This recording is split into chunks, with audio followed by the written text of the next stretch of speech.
Well, welcome to another episode of Win TV. I'm your host, Denise Rollard Barnes, and this week we are celebrating the Black Press of America. We recognize the day the first Black newspaper, Freedom's Journal, was established on March 16, 1827. Two freedmen, Samuel Cornish and John B. Russwurm, started the publication in New York City, and today there are more than 200 Black-owned newspapers, or what we prefer to call them now as Black-owned media companies, still publishing, including the Washington Informer. And interestingly enough, I would estimate that more than one-third of those Black-owned media companies are owned and operated by women, which brings us to this month's recognition of women's history.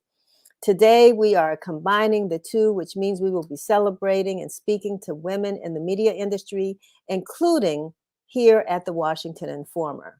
We hope you've picked up a copy of the Washington Informer. I always like to show the print edition, so we made it out on the streets yet another time. And I hope you picked up a copy at one of your nearest newsstands throughout the city, in DC, Maryland, Virginia. But you can also read the digital edition online at WashingtonInformer.com. If you're watching on Facebook, go ahead and hit share so your followers can see the broadcast. And if you're watching on Twitter, be sure to follow us and we will follow you back. And be sure to subscribe to our YouTube channel at Washington Informer TV. That's one word, no spaces, Washington Informer TV. So tonight, I just have to throw this in. The Washington Informer and Washington Informer Charities will host or hold the Prince George's Spelling Bee at the Clarice Smith Center for Performing Arts at the University of Maryland. And it's going to be an exciting event as 30 of Prince George's top 5th through 8th grade spellers compete for the championship title and the honor of representing the county in the Scripps National Spelling Bee that will be held at the National Harbor in May. So come on out to the Smith Center this evening at 6 p.m. and join us as we celebrate these orthographers, which is another word for good spellers. That's ORTHOGRAPHER,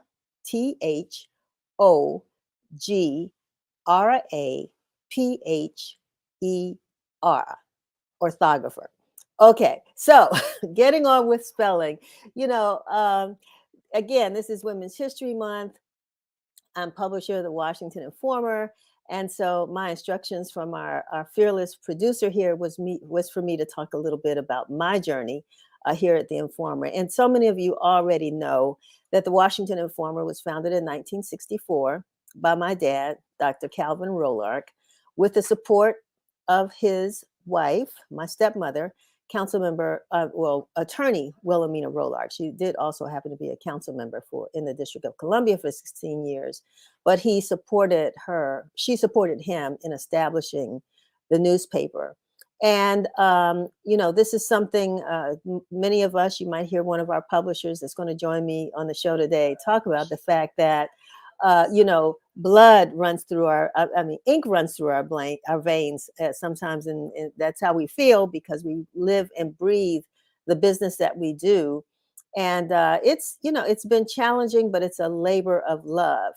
And, I think back over what I would have done had I not decided to follow or walk in my father's footsteps here as publisher of the Informer.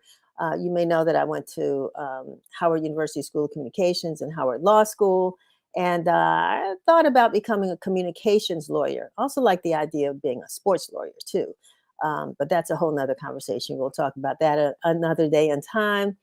But it's been a good experience. I've met so many people, but what's most important to me as publisher of the Informer is telling our stories.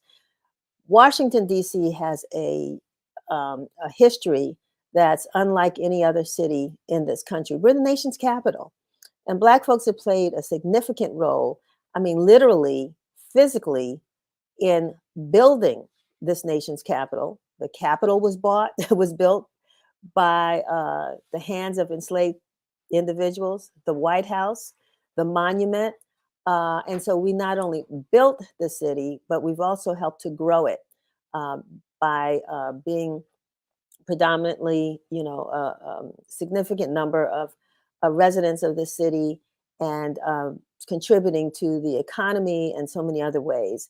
And so, we at the Washington Informer and over the last 58 years have dedicated ourselves to telling that story and making sure that our contributions to the District of Columbia are not lost.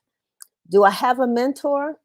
I actually don't have a mentor right now. Sometimes I wish I did, Chevry. I really wish I did, because this is it's a lonely road, but, I'm glad to have uh, sister friends in this business, and we share a lot together. And maybe I could call them mentors because of the way that we work together and talk to each other and help to get each other through the tough times.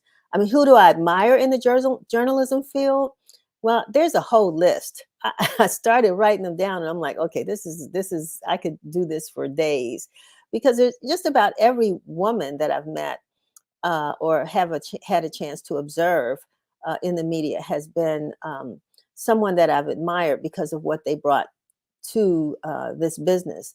And I always go back to one of the great sheroes of the Black press, who is Ida B. Wells. We know about what she did coming out of Memphis, going to Chicago, leading the anti-lynching movement, a bill that we still were trying to get passed through Congress as late as last year. But Ida B. Wells took no prisoners, and she took her campaign, or her crusade, to end the lynching, primarily of Black men, all across this country and abroad, despite the fact that folks like Frederick Douglass and some others didn't support her in the work that she was doing. It's amazing. But, we do what we do despite, if we believe it enough, despite who supports us in what we're doing. Dorothy Gilliam just wrote a book, first Black female reporter at the Washington Post. Dorothy Gilliam started in the Black press and has carried that on proudly, even though she's expanded to other places. She was one of the founders of the Washington National Association of Black Journalists, and she continues to inspire, particularly Black women all across this country. One woman that I really love her ability, her interview ability. Of course, we all love Oprah, so I don't want to leave her out. But when we talk about journalists, and I don't even know if she's still living, but I used to really love Diane Sawyer. I really, really loved the way that she interviewed people. And she had empathy, but she was tough. And when I think about her, I also think about some of the younger folks that I've been seeing, like Abby Phillip, who used to cover the White House. And between her and Yamiche Alcindor, who former President Trump attacked in many ways, still excelled in their careers and are continuing to do so. I met Yamiche at an event um, a while back, and she's a serious, serious journalist and spent a lot of time over. I think she just ended her program at PBS. Ethel Payne, uh, one of the first Black women, she wasn't the first, but one of the first Black women to cover the White House. She has had great stories. There's a book out about her. And, so, I mean, just to know that you can be in the White House, you can get a chance to see the president, you can talk to the president, even though, a lot of the recognition that so many others have gotten, Ethel Payne and others did not get. Jericka Duncan is a journalist that I have learned to admire recently. She's on a major network, and I like her reporting, reporting style, and the way she asks questions to those that she talks to. And I have to now come home, of course, and talk about people that I've worked with personally. You all know we've talked a lot to Dr. Shantella Sherman, who is kind of moved on to do other things, but is a phenomenal journalist, as well as our own editor, Misha Green. And in a few minutes, you'll meet Kayla Benjamin. And these are women across the board who I think understand the role and responsibility of journalism, and who I admire as I watch them practice their craft. What makes me continue to do the work? Because there's a need for it. We have to continue to tell our own stories. I was at an event at Howard University yesterday, and Hazel Trice Edney, who has worked for years with the Black press, also with NMPA, really stressed that. We hope that we could have her on today, but it doesn't look like that's going to work out. But I mean, talking about the need to tell our own stories. My leadership style, just comes from me, my OJT. Again, I didn't necessarily have a mentor. I haven't watched other people as they've managed their businesses. I am not my father. So I couldn't necessarily follow his style, although some of the things that he did as he ran this business, I've adopted.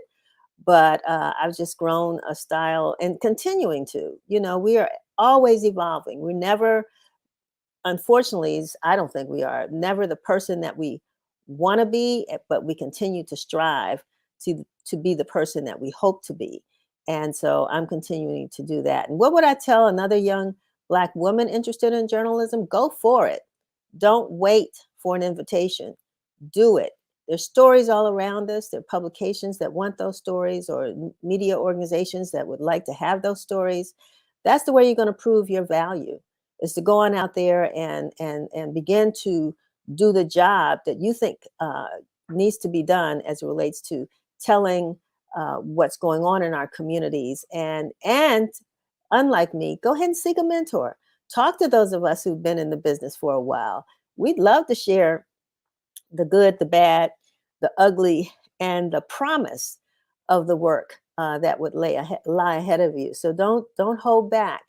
And I'm not going to talk about mainstream media because I don't even know who they are. Because as far as I'm concerned, the Black press is mainstream media. We're telling the stories that our community mainly wants to know about. So we are mainstream in our community. And again, we just hope that maybe I've told you a little bit more about me if you haven't kind of understood what I do or why. But, I had these questions. Our producer gave them to me, but we're going to go on because we want to talk to other folks. Today, I have a longtime friend, a colleague, a sister woman in the Black press, Janice Ware, who is publisher of the Atlanta Voice in Atlanta, Georgia. She's coming to us from Atlanta, so we're going to talk to her. We're also going to have a conversation with our managing editor, Misha Green, as well as a conversation with our environmental reporter, Caleb Benjamin. And Misha actually will be talking to a young journalist out of Houston, Texas, and who has found her path and her passion in journalism, doing it her way. So I look forward to hearing from them. So we're going to go to this week's broadcast, and I'll be back with some of the dynamic women working in the Black press. This is WIN TV News, bringing you the news that matters. The Washington Performing Arts Gala highlighted how the D.C. area is not just the nation's capital, but also a hub to celebrate cultures worldwide.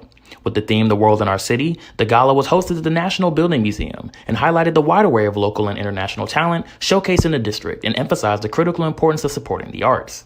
Raising more than $700,000 throughout the night, the event was kicked off with a VIP reception and a silent auction. WPA supporter Paula Shea commented on the gala saying, quote, "Even through the pandemic, we kept arts alive in Washington, which is a very culturally rich and beautiful place. And keeping the arts alive is one way to celebrate the things that connect and culturally unite us all." Federal authorities began a manhunt on Tuesday for former Maryland Governor Larry Hogan's one-time chief of staff after he failed to appear in court in connection with a series of fraud and other charges. The U.S. Marshal Service tweeted that it had launched an interstate fugitive investigation into Roy McGarth, and that its Baltimore office, quote, "is now seeking to apprehend the former Maryland governor's top aide after he was not in Maryland federal court on Monday." According to the court documents, McGarth faces charges of wire fraud, theft in programming receiving federal funds, and falsification of records in federal investigations in connection with an indictment that says he defrauded the state-owned Maryland Environmental Service. The NAACP supports Maryland's bid for the new FBI headquarters and wants President Biden to intervene in the process to help make that happen. The General Services Administration has 3 sites to choose from for its new headquarters. 2 of the sites are in Prince George's County, Greenbelt and Landover, and 1 in Springfield, Virginia. The current FBI headquarters located in D.C. is considered outdated by agency officials. In a letter to Biden, NAACP President Derek Johnson said moving the headquarters to Maryland would serve Prince George's County's majority minority population and, quote, generate a wave of quality government jobs, contracting opportunities, and customers for local small businesses in the surrounding area. Thank you so very much, Curtis. And now we're going to turn to, as I said, my friend and colleague in the journalism publishing business, and that is Janice Ware, publisher of the Atlanta Voice. Janice, are you with us? Looks like she's not. Oh, there she is. There she is. Hey, how are you? I'm great, Denise. I enjoyed the intro into the show, and I'm happy that you invited me to participate in this endeavor. Hey, we love we commiserate a lot and celebrate a lot the work that we've been doing, and I want people to know first. Tell folks about the Atlanta Voice. So actually, the Atlanta Voice was started by my late father, J. Lowell Ware, in 1966, and it was started. I will often say it was birthed out of the civil rights movement, with us being located here in the city of Atlanta. And we were one of the only papers who were covered the movement in the manner that we did, because there were some publications that did not even allow King's picture or name to be put in their publication. So that was a way for them to disseminate the messages and the news to the individuals in the city of Atlanta. And I'll step back and tell you that the paper was actually organized as a not-for-profit organization, which is a little unusual in that day and time. However, today you see a lot of media companies going into that nonprofit status. But the reason my father did it was because he wanted to ensure that individuals who wanted to read the publication had access to that information without having to be impeded by cost, whatever that cost or charge is going to be. So we've been around now for 57 years. I actually started working here in 1977. I finished school on a Friday and I went to the University of Georgia, but my degree is not in journalism, it is in business. And I will tell you that I got the best education possible coming out of what is now known as University of Georgia's Terry College of Business. And I was taught extremely well. So I was really proud to come and work with my father, but I thought I would only be here 3 years. And that was 42 years ago. And that's why we're here together. That's why we're here together. Before we go further, though, I want us to put the website up on the screen, Sherry, so that people can know, how to get to the Atlanta Voice. And the thing is, we've been working for the last few years on this digital transition. So if people want to know how they can see the paper, they can go online, correct? Oh, absolutely. So the website is www.theatlantavoice.com. And we were among the first of the newspapers that actually transitioned into that space. It was important for us to make certain that people were going to be able to read and receive the information in whatever form they were going to receive it in. Now, the digital transformation is something that is very new, well, to some of us, and at least we've been practicing along the way. I'm really happy that I was open and receptive to looking at doing things differently, because we have to be in the place and the space where the news is going to be received.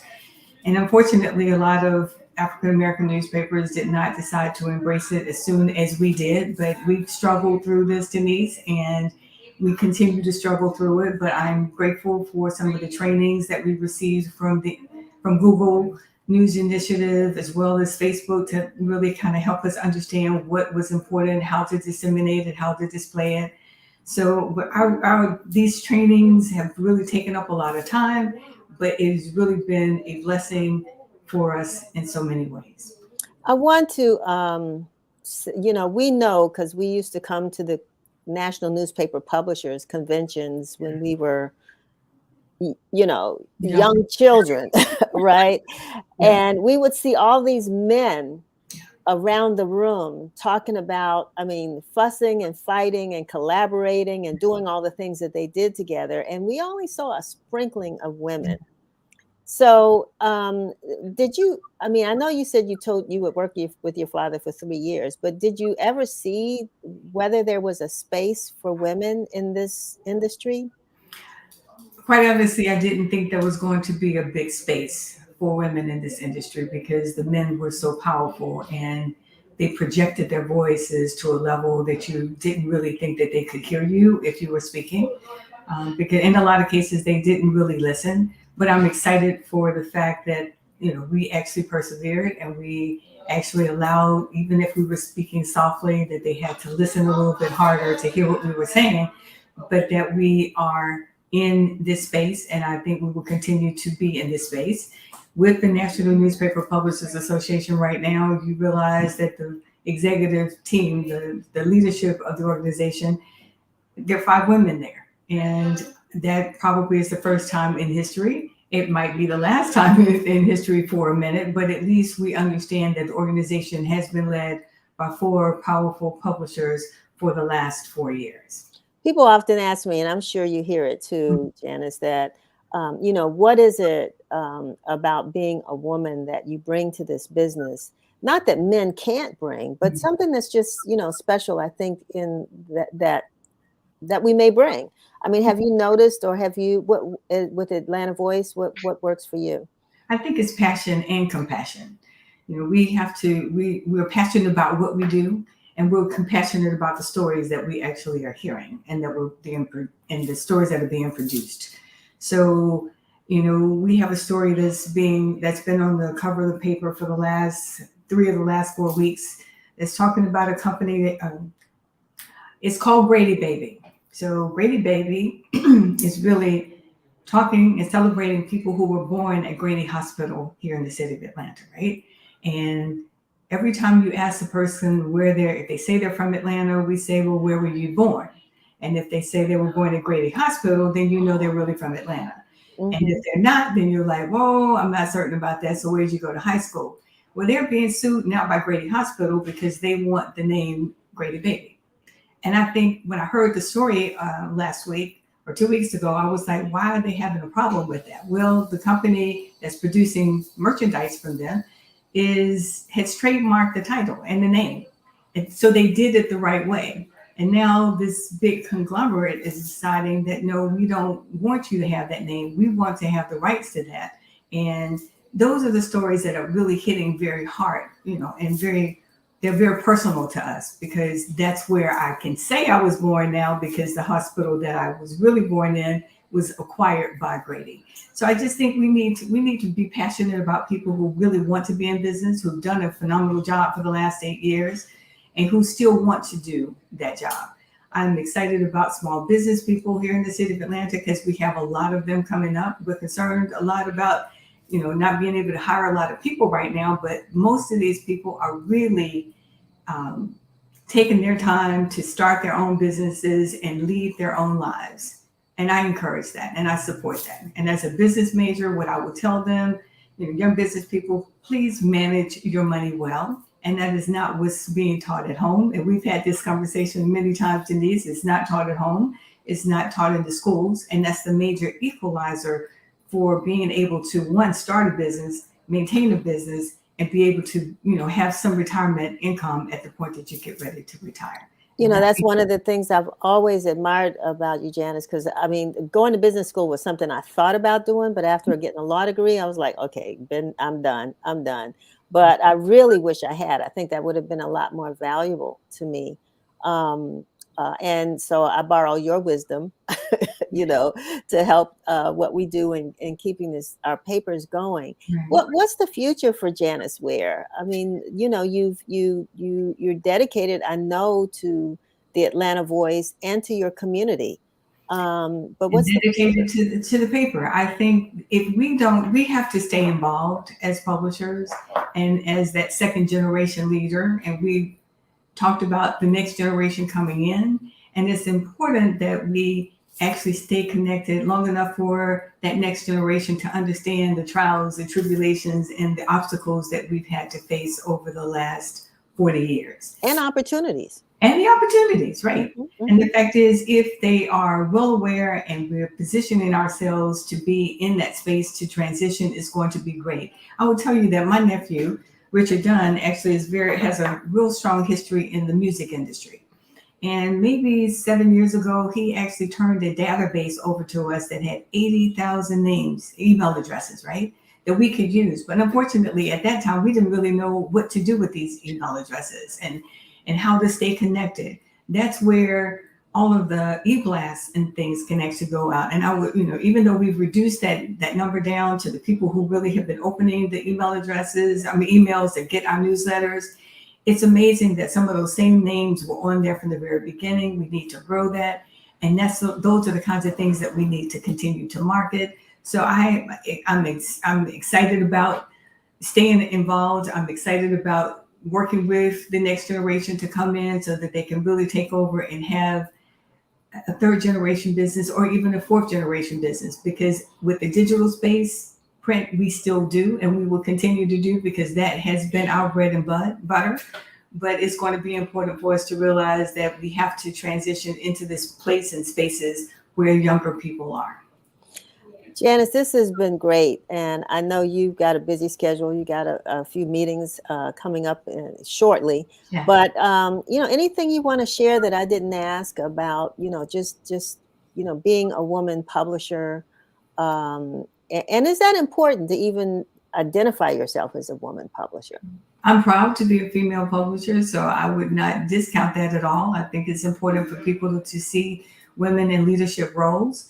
And if they don't see that, then they don't realize and recognize that they can achieve that the height of where you can be in life. I'm excited about our digital studio that we produced in the back. So we converted our warehouse space that used to handle the printing press. But after my father died, that was one of the things he said, you need to not continue that business because you can't run the press. And if you got to wait for somebody to come in and print it, that's a whole different thing. So we've converted that space into what we can have a podcast studio. We can actually bring people in to interview them here and on site.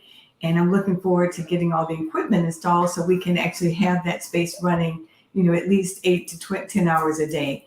And at some point, it probably will be up and operational more than that.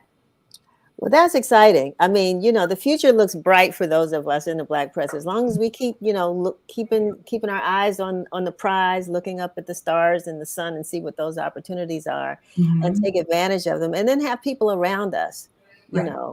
who also can Yeah. manifest our dreams and vision. Yeah. I think that's exciting.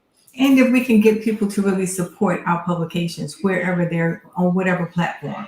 And the fact is, if we could get the federal government to look at actually investing in our papers, with doing the advertising campaigns around housing, to do something around health and human services, because that's an equalizer. And you can't say that we don't have the distribution that we used to have, because major market publications don't have that distribution either. But the fact is, if you actually look at what we're doing in the digital spaces, we're covering far more people or reaching far more people than we probably ever did in print. Yeah, I think our fathers are probably looking down on us and saying, "There's some crazy girls, but look at them go." Yeah. Who could have imagined? To imagine that they actually were friends or they Yes. communicated with one another, to be able to meet somebody and you still have the same synergy and energy together, I think is wonderful. So I appreciate you being my friend. Yeah, likewise, Janice. I don't know if I can let you go yet, shall we? Okay. Oh, nope, I can't let you go yet. We're having a little technical difficulty here, but she's trying to work some things out. I think that one of the things I think is an interesting thing about my life, and I would say that when my father died, he had 5 businesses at that point. I shut down 2, the printing company and an office supply company, because we couldn't really compete with Office Depot and Office Max. But one of the things that he really was passionate about was doing community development. So he started an organization called Sumac Community Development Corporation. And over the last 30 years, we have developed over 1,700 housing units independently and in partnership with for-profit developers. And the reason I'm mentioning that is that this work was done primarily in the neighborhood where the office has been located for all this period of time. So I think that what we do as publishers and as leaders in our community is try to figure out how we can fit in and really make a difference in transforming not only the individuals that we're touching, but transforming the neighborhoods that we work in. That's amazing. I want to say that one of my favorite WIN TV fans, Janice, happens to be my mother, Yeah. Vera Abbott, and she is watching and sends her regards. She's enjoying our conversation and celebrating you as well as a publisher. I know your mom. Gosh, will turn 93 this year in June, and her oldest sister will be turning 102. And the middle sister is 96. So we've got some longevity in those genes, which is wonderful. But I am absolutely proud of my mother as well, who actually retired from the Atlanta public school systems after 35 years of working with a PhD. And the fact is, she has always been committed to trying to do whatever she can to educate and share that knowledge with other people. So we do come from a family of people who really want to help others. And also, lastly, though, you have a sister, right? I do have a sister. So how were you the lucky one? She was the oldest one, and she got married first and started having children, and she was actually in Athens. In Athens. So I just happened to be the one. I finished first, and I thought, working here for 3 years would pay back for my college education, and I didn't have any student loan debt. And in 3 years, it was my father's, I guess, drive and commitment to find a way to keep me here, and he did. But I'm really proud of the fact that with that business degree, I was able to show him how he was actually very profitable in what he was doing, because the way the books were being kept before were not the way they really should have been kept. So if I'm not proud of any other thing, as from when he was alive, I'm really happy to know that he saw that he was doing the right thing. Wonderful, wonderful. Well, my mom says she'll be 90 on June 11th, so looks like you and I have the road ahead of us. Long lives, right. Yeah, we have to keep healthy. That's right. Well, I want to thank you so very much for being with us and for spending this time. I always wish the best for the Atlanta Voice. We try to, help each other out and yes, we do. Share content and all that. So you have a home here at the Washington Informer as well. Thank you so very much, and I look forward to visiting that home. Okay. So we're done? Yep. Yes, we are. All right. Great. And thank you so much for inviting me. Thanks, Janice. All right. Talk to you soon. So yes, that was Janice Ware. I know you all may hear an echo or something. Sherry's having a little technical problem here, so we're trying to keep this going. I was really excited to have Janice with us, and to also have Misha Green as our managing editor, who is actually down at the National Press Club right now as we speak. For the State of the Black Press luncheon that will be kicking off very soon. Misha, how are you? I'm doing well. How are you? I'm good. So what's going on down there at the Press Club? So first of all, it's hilarious. If you all can see, I am set up in the entrance of the Press Club level. And so everyone's checking in with me thinking they have to register. So if I'm just going no as we're talking, it's because that's what's happening. But it's great. Any time there's an NNPA gathering, and certainly Black Press Week, it's a family reunion. So I'm seeing a lot of familiar faces. Everyone is excited to gather here in the nation's capital and talk about important issues that we are addressing, not only in the Black press, but also how to continue uplifting the Black press. Misha, before we bring on our next guest, I just want you to share, because, we have known you for a little while.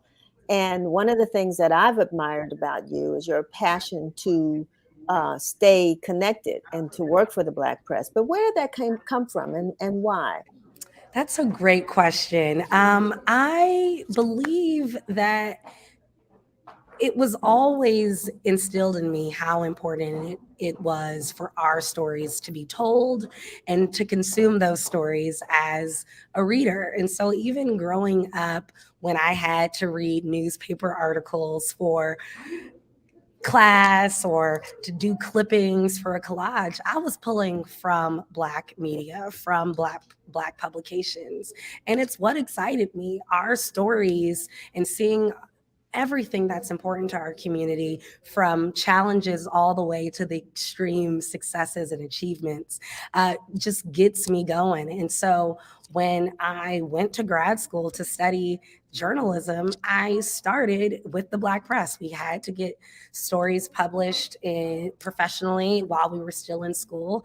And immediately I said, I know where I want to go, and I know who I'm interested in learning about how the Black press works and things like that. And so, as a student, I had the luxury to kind of test where I wanted to go. And the Black press just felt like the right fit always. We're combining this story of Black Press Week with Women's History Month.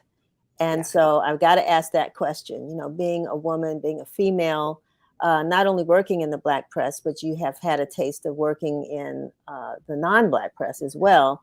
But you're still a woman, and you're still a Black woman. And so what do you think that the advantages or disadvantages have been? Well, first, I just want to shout out that the Black press has been completely, I think, a trendsetter in embracing Black women as journalists. We had one of the first Black correspondents in the White House press corps was a member of the Black press and was a woman. And so I think if you're looking at it, I told y'all this, I'm now at the registration desk. People think I'm at the registration desk. But as I was saying, I think being a member of the Black press and being a woman, you get a very clear understanding of how important our voices are in telling the story. And that wasn't necessarily the case when studying journalism in general, in an environment that really, I think, fostered mainstream publication or fostered going to mainstream publications. And I want to make this clear. I went to University of Maryland with a lot of amazing women professors.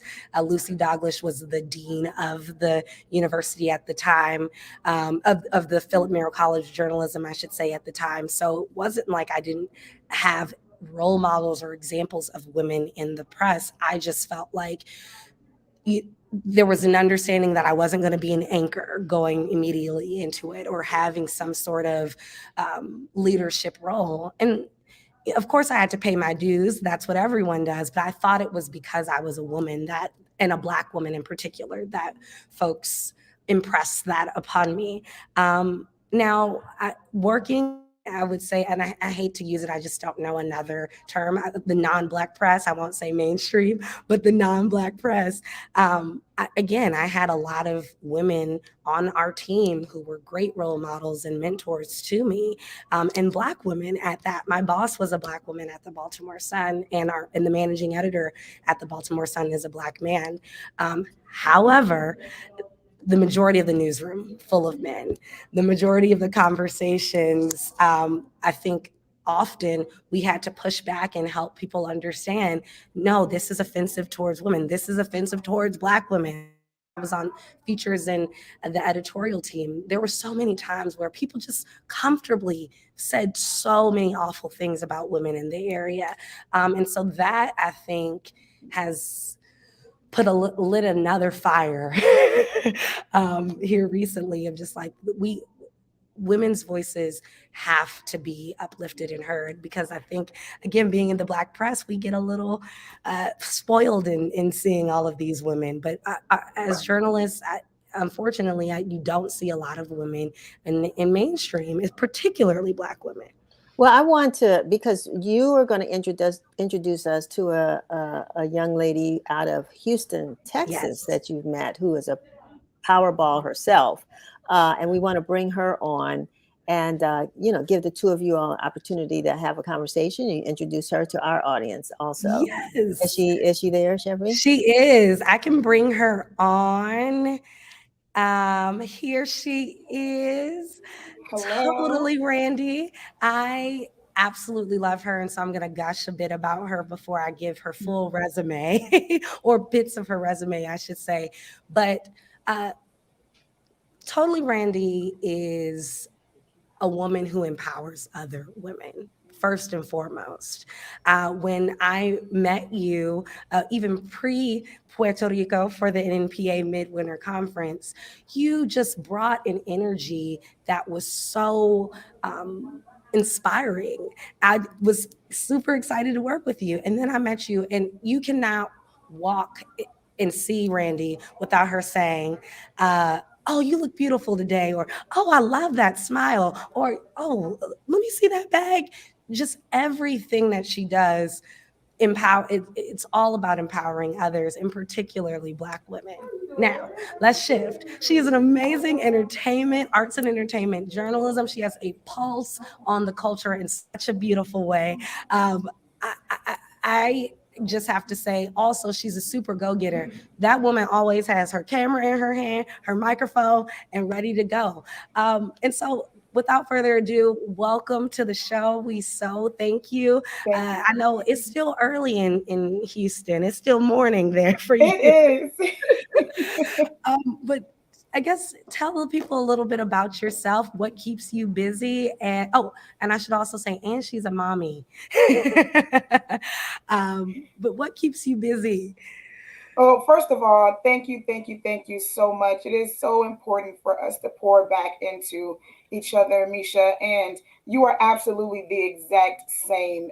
I always say that I want people to leave my presence with their spirits uplifted, but I'm telling you, every time I left yours, mine was uplifted. So thank you so much. And I was uplifted today, so thank you for the flowers.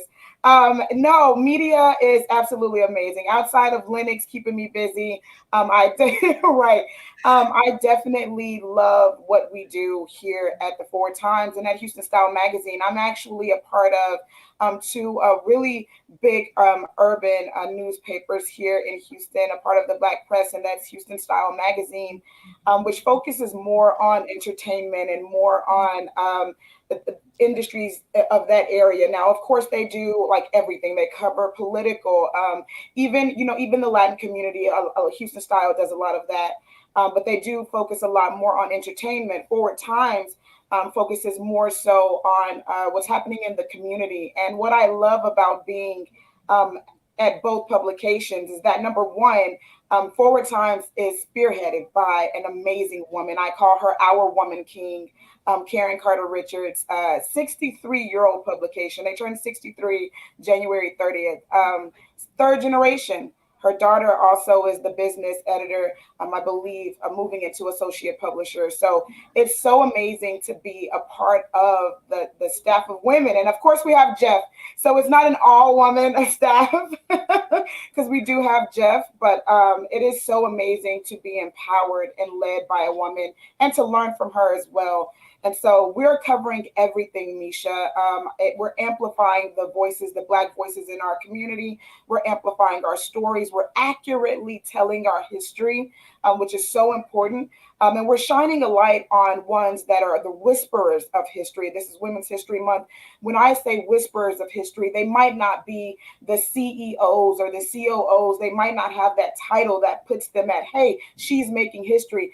Like prime example, we just did an article about Ruth Carter, who did the wardrobe on Black Panther, and she won an Oscar for that. She made history, right? But someone actually was sewing those clothes. Someone actually had a strategy for how they wanted to design it. And so those are the whisperers of history, and we amplify those voices. So we've been very busy down here. I am sure you have, and I love that whispers of history, because that's exactly what these people are. And I'm just thank you for your coverage and for amplifying them in this way. I got to ask you, because both of us are entertainment gals, and I was shocked to find out that Ruth Carter Ruth Carter became the first Black woman to have multiple Oscars. I was so sure that someone else had some sort of, multiple Oscar win, even if it was like supporting and best supporting. Best in supporting. I didn't realize that was. That's like insane to me. Was that as shocking to you, or Very, Very Okay. shocking. Yeah, very shocking. What do we do about that? How do we talk about these conversations without, I mean, I guess we have to have a healthy level of bias because we're the Black press anyway, Right. right? But, Right. I mean, we have to also be unbiased in many ways. But, how do we talk about these conversations when a Black woman made history only getting 2 Oscars? Now, Right. we know that's good, but it's only 2. Right. Right. I think it's the same way. I had a little 15-minute, by the way, I love Denise. Oh my goodness. I had a little 15-minute conversation with her. I think it's the same way we speak about here in 2023. I know you're saying you don't say mainstream, so other media because we are the mainstream media, right? Yes. In other media, we're in 2023 talking about Black women wearing their natural hair. It's insane, right? Black women wearing their natural hair in other media, and the fact that we didn't see that at all. That did not exist. And it's the same way we have those conversations. The same way we have the conversations around makeup when it comes for Black women in media. For the longest time, we were casket sharp, Misha. Yep. Yep. Oh, I mean, it's very little bitty things, right? But I think as long as we keep telling those stories and we keep amplifying it, someone's going to say, oh, okay, wait a minute. That is insane that it's only 2, right? And it's history making, but maybe we should take a look into the other, you know what I mean? So I think it's us amplifying and telling those stories and keeping it out there that we will start to see the shift a little bit. Well, I'm excited about the shift that's already happening because we have people like Totally Randy making sure that these stories are told. You shouted out our amazing publisher, and so obviously we should bring her back on. And okay, there's Miss Denise. Hi, Miss Denise. Yes. I'm here at the National Press Club. I know that y'all are curious as to what's going on here. I can tell you, that people still think I'm at registration. So sorry if I'm looking a little traffic. I mean, you're so gorgeous too. They might be, But I know that they're going to. Dr. Chavis is going to deliver the State of the Black Press today. I know that Congressman Benny Thompson, is supposed to be there again. I mean, not again, but it's supposed to be there. Just to. I don't know if they're giving him an award or what's going on, Misha. Yeah, so I think I got a glimpse of Congressman Thompson actually walking this way. I saw a huge group of people. And so you should have directed him over to you. Right. We need you to, next time. Talk about Black women, right? Yes, absolutely. But no, Dr. Chavis is, like you said, delivering the State of the Black Press. It's a packed house. I'm now seeing folks even standing. So it's looking like it's standing room only at this point. Mm-hmm. But from what at least I'm seeing now, there's been like a prayer, and they're doing an entire presentation. I'd love to get the program really quickly and come back so I can give you all a little bit more. But it's a whole presentation going. And let me just say, it's St. Patrick's Day. I know that's not the blackest holiday out there, right? But people are like donned out in their green. I said I got the pass because it's my last name. I'm not wearing green today. Right. Did you get a sneak peek of Karen Carter, the chair? She looks great. She looks great. She walked it. Cher and your fearless publisher. Yes. Yes. She walked in and I gave her hello. But again, people are going. I think she walked in with Congressman Thompson. So, it's a lot of moving pieces. Dr. Chavis gave me we're starting a few minutes ago. And again, I love Black Press Week because it's not only a family reunion, but it gives people an opportunity to see the other work that's happening, to talk about the other work that's happening amongst our more than 200 publications. And it helps us really set the tone for the work that we're going to go out and do after we leave. So I'm gonna let you two ladies go. Misha, if you want to come back, I want to have a quick conversation with Kayla, Yes. a woman who is working in the Black press, and we want to talk about just what this whole experience of the area of coverage that she selected. And again, she's probably a minority in that area as well. So we're going to talk to Kayla Benjamin. Tolly Randy, thank you very much for joining us. Thank you, Look ladies, forward for to having me. Sure, sure. And Misha, Thank you. come back and let us know what's going on. We're going to run over a few minutes, I know, and then Okay. I'm going to head down. So if there's a corner of standing room for me, just hold it. I will. All right, but we may look for you in a few minutes. Okay. All right, thanks much. So yeah, I want to now bring on Kayla Benjamin. Kayla is a reporter from Report from America that's been working for the Washington Informer since last June. A dynamic young reporter, graduate from American University, and is an environmental justice reporter. And so, Kayla, thank you for joining us. Well, you've been on Win TV before, so I don't want to make it sound like you're a stranger, but we're celebrating women today, right? Yes, well, thanks. I'm really happy to be on, and it was really great to listen to all those amazing conversations. I don't know how I can possibly follow it. Well, you Uh, can. I mean, one of the things that we're talking about, first of all, would be, why did you decide to pursue journalism?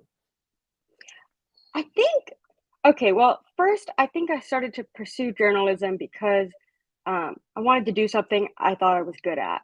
I didn't want to have to work too hard. Um, but that turned out not to be the case because it's really, really hard. But I just wanted to be able to both do good and tell the truth. And I felt like there weren't all that many industries where doing the most good didn't sometimes require a little bit of, just manipulating or white lies or whatever. And I wanted to lift up the voices of people who are out there giving back to communities and just be steeped in that truth in particular. And did you, I don't know what it was like. I almost went to American University, but Howard grabbed me. But, I'm just wondering, as you were coming through school, were there more females or males, or, what did it look like on the landscape? So I was lucky. American has more women than men in its Mhm. student body, and that was true in the journalism school as well, I think. But I will say that I still experienced some kind of unconscious sexism from a few professors. Not definitely never on purpose, but kind of like occasionally an unspoken assumption that the usually white men in our classes were the ones who like their internships or spaces in our student newsrooms were giving them some kind of special knowledge, and professors would call on them and say, oh, at the Eagle, which is our student newspaper, has, have you seen this, even though there would be women of color in the room who held similar positions in other newsrooms on our campus, Mhm. or other prestigious internships. And so I did see that in one or two of my classes, despite the fact that most of my class was women anyway. Mhm. And what about mentors? That was one of the questions I tried to answer. I didn't really have an answer for that one, but what about yourself? As you were coming through, did you have women who you felt were good mentors, or what? Yes, absolutely. So I've had two mentors since I graduated that were like formal mentors, kind of assigned me through programs that I would sign up for because I knew I needed somebody. And both of them were really impressive, strong women who had worked in journalism for a long time and were able to help me navigate some of the challenges that would come up. And especially, I think people sometimes forget that being in a workplace is a lot about navigating connections with other people.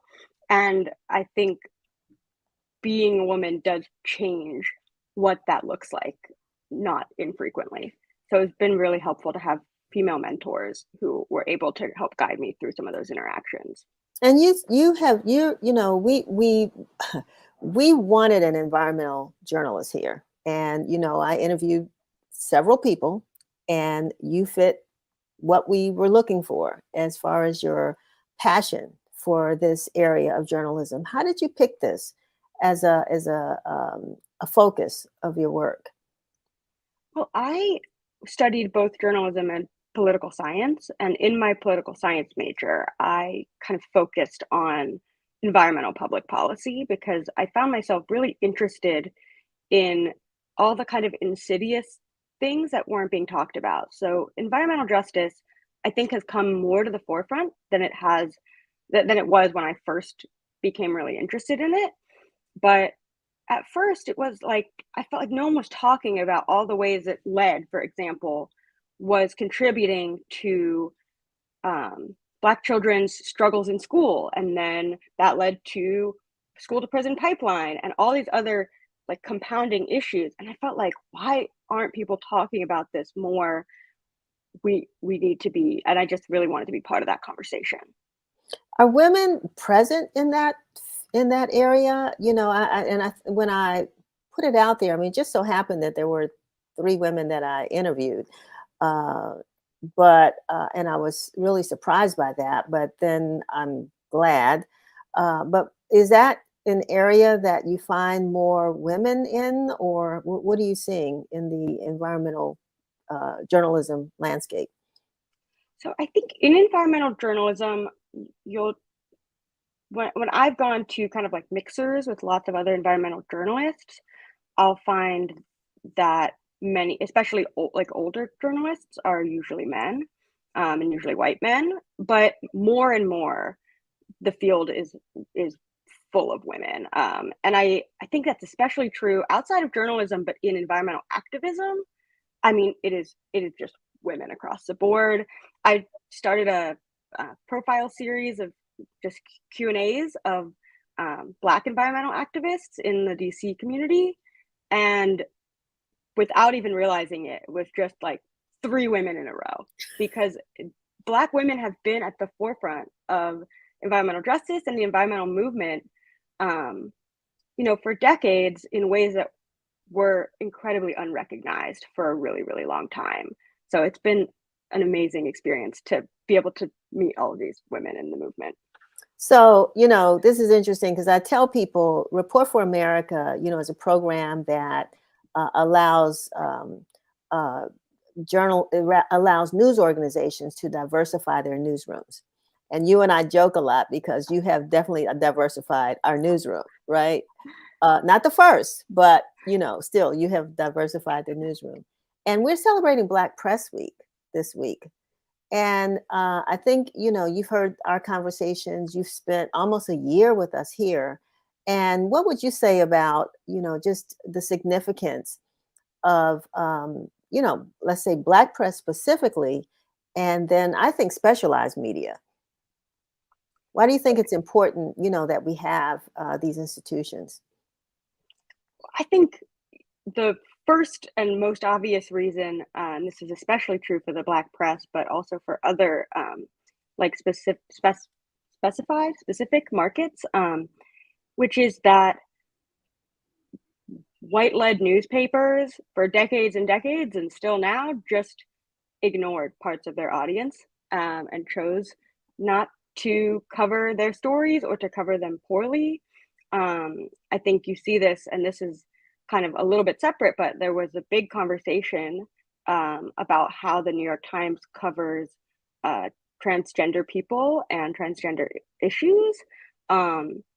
And I think that a lot of LGBT folks were feeling like it really mattered that they had like the Washington Blade, for example, because this was a place where they knew they were getting the real stories told from a real perspective. And I think that is what the Informer and the rest of the Black press does. And honestly, I just feel really privileged to be able to be part of it. Well, I'm getting ready to bring your editor back on. I think we'll be meeting with her in a little bit, and maybe making that trip over to the White House at some point this afternoon. Misha, what's going? Well, I didn't know if you had a question for Kayla. I know you've been busy giving directions over there. No, I just want to uplift Kayla's work. I'm sure it's already been mentioned as I've been directing traffic. But, Kayla not only is diversifying our newsroom in such a great way and bringing amazing coverage, but also she is the authority on environmental justice in DC. Yes, and yes. And so I just thank you for having a pulse on everything that's happening, and going beyond just DC and the nation's capital and looking at the surrounding areas. I mean, you're just on it. The DMV is lucky to have Kayla reporting on environmental justice and things that are going on. And because of her, I no longer say cooking with gas. Yes, and we're reducing our plastic bottles in the office as well. Yes. Having a real influence on the way we operate around here. So it's really good. And I have to just shout out, I could not and would not ever claim to be the expert on environmental justice in the DMV, and that title always goes to just like the incredible activists, legislators, and for the most part, usually Black activists and Black legislators that are talking to me about what they're doing in the space. And so it's always due to their time and generosity that I am able to get the stories out. Well, she's bringing us a new twist too, Misha. We're going to be looking at solutions journalism now. And I always say that's one of the things that the Black press has always done. We've looked at how we have overcome, but there's a little twist to it that she's going to, work with our team over the next couple of weeks. So I'm looking forward to that. I am as well. Tell us what's going on down there. Anything new? Yeah, so I must correct my poor reporting. People were only standing because they didn't want to interrupt the prayer. There's still seats available for when you get down here. And it is still a packed house. There are tons of folks in there. Right now, they've just gotten to the presentation, the Black Press Archive Digitization Project with Dr. Benjamin Talton, who's the director of the Moreland Spingarn Research Center right here in DC. They got a $2 million grant, Misha, to digitize all of those newspapers that we've been sending over to Moreland Spingarn since almost 100 years ago. Yeah. So finally, I mean, some said it's a drop in the bucket, but still, right now, since we're all digital, we don't have to send them print publications anymore, but they're getting them done. Yes, they certainly are. Look, someone just asked, did I eat? And I'm like, no, I haven't. We're about to go. But yeah, no, I mean, it's incredible. And I think, again, though, maybe we're saying, oh, well, how did it take so long and only $2 million? But again, I'm just excited that folks are understanding the importance of our archives, of all of the amazing reporting that was done by people of reporters in the Black press when no one else was covering things. I mean, the true news geek in me is going to go crazy when I'm able to get on that to the digitized archive. Yes. Well, that's a good deal. Well, I want to, Kayla is coming from one direction. I'm coming from another. We're going to head that way. We want to thank everybody that's been watching today. We hope that you have enjoyed our celebration of women in the media. And as you know, as I said earlier, the Washington Informer tonight, Washington Informer Charities tonight will be holding our Prince George's County Spelling Bee at the Clarice Smith Performing Arts Center at the University of Maryland. And so that's going to take place. I was wrong. I said 6 p.m. earlier, but it's at 7 o'clock p.m. And we're so happy to have our sponsors, Washington Gas, Pepco, Safeway, Education Systems, Federal Credit Union, Foundation for, or FAME, Foundation for Music and Education, Merriam-Webster, Prince George's Chamber of Commerce, Sinorama, and of course, the Clarice. So the attendance is free and open to the public. And for those who are watching, if you have some young children and they're not in the B, bring them on down and help them to get inspired by how these young people have become great. What did I call them? Orthographics? Yes. I forgot the word already. Ding, ding, ding, I missed the B. So, were you ever in a spelling bee, Misha? Yes, but it wasn't ours. It was, I went to a private school. Yeah. So we just did like a little one. And I do think I won, and it wasn't a big deal, which is now very sad. But I was like a spelling whiz, and I think that I've actually reverted since only writing on my computer. It's awful. Right. But I do want to just say because we are here at the National Press Club celebrating Black Press Week, I would be remiss if I did not shout out again Claudette Perry, who she runs the show in many ways here with NMPA, and this is just such a fabulous event, as they always are. And so just thank her for her really, really hard work for a number of years in making sure that the Black press gathers. Well, that's a good one, because Claudette never gets recognized. So yes. I think it's a good you did that. Kayla, I got to ask you the same question. Were you ever in a spelling bee? I was a co-champion of my 7th grade spelling bee. I then went on to compete at the county level and did incredibly poorly. Do you remember your word? Not at all. Oh, okay. Because most people will remember their word. Most Yeah. people, I was in a 3rd grade spelling bee, and I missed on the word Indian, and but the scripts changed the rules, which was good, because in the past, if a word began with a capital letter, if you did not say capital letter, you would lose.